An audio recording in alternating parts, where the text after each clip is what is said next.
Eu fico impressionado com o relato dos evangelhos e como eles se chocam com o preconceito, especialmente daqueles que conhecem a verdade.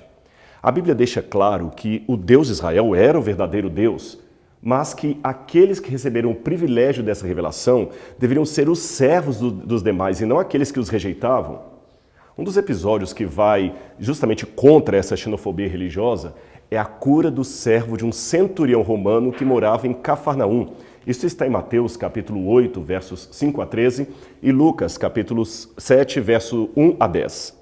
O centurião era literalmente aquele comandante de uma centúria, isto é, um pequeno exército de 60 a 100 homens que, ao seu comando, garantiam a ordem social, o pagamento de impostos e podiam executar competências judiciais ou até mesmo administrativas.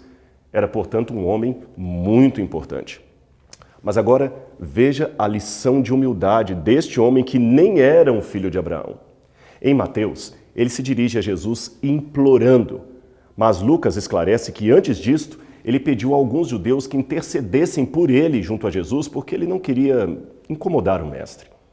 Ele sabia do preconceito dos judeus para com os romanos e, por isto, preferiu respeitar a resistência cultural daqueles que o cercavam, não indo diretamente a Cristo.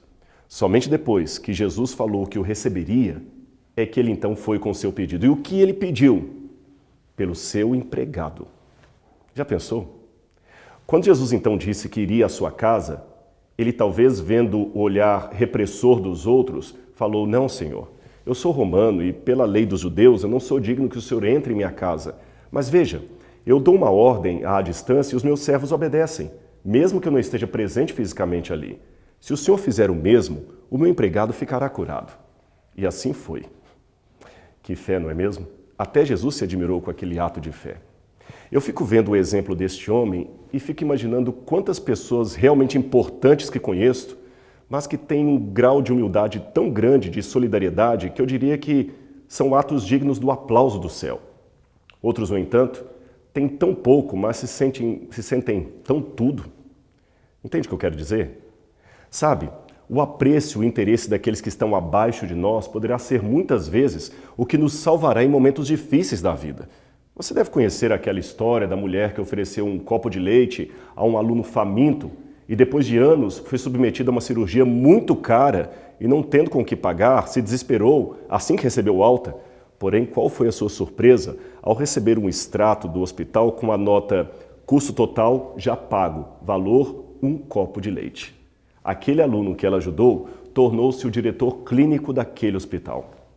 E olha, mesmo que na vida não temos recompensa alguma por sermos solidários, humildes e atenciosos com os mais simples, saiba, meu amigo, que atos assim arrancam aplausos do céu e não tem plateia melhor do que a dos anjos de Deus.